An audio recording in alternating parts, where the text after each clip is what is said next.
Enriquez. Ako, hindi pwede yun. Hindi ako papayag doon. Hindi siya pwedeng ligawan. Nakaspeto muna dapat. Hindi pwede yun. Hindi ako papayag. Gulo to, gulo. Eh, paano kung ligawan siya ng iba? Ang gulo mo naman, hindi nga siya pwedeng ligawan eh. Diba? Respeto muna. Hindi pwedeng ligawan si Catherine. Gulo to. Ay, hindi. Nagtatanong lang naman ako, Daniel. Nagtatanong lang naman ako bilang isa sa mga talagang avid fan ninyo. Kayong talaga ibang klase to. Okay. So, ibig sabihin yan, hindi pa kayo nang lagay na yan? Hindi pa po. Okay, mabuti ng malinaw. Last question. Tapos na ang Princess and I, uuwi na ba kayo sa Pilipinas? Actually, gusto na po namin umuwi ni DJ, kaso nagka-problema po, Ate Chika. Bakit ano problema? Kasi Ate Chika, mali po kami ang nabili ng ticket pauwi ng Pilipinas, Ate Chika. Ha? Kanino ba kayo bumili ng ticket? DJ, sasabihin ko ba DJ?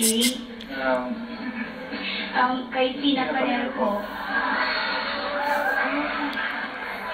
Kaya naman pala, sang sulyap na ulang tamis. Naku, back to you guys. Baka kung ano-ano pa masabi nitong dalawa rin.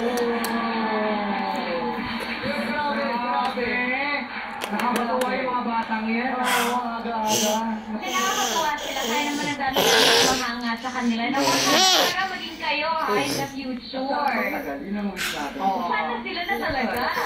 Naku na, ay kilig na kilig ang buong mundo sa inyong dalawa. Tama. Kaya po, moving on na tayo sa Pamilya Comedy Shows na going bulilit. Lamig na pa ako. May mga pasabog at magpapagong magaganap sa pag-celebra sa kanilang anniversary ng Yan Chika. Ito na po, ito ang chika talagang hindi nyo palalampasin. Pasok!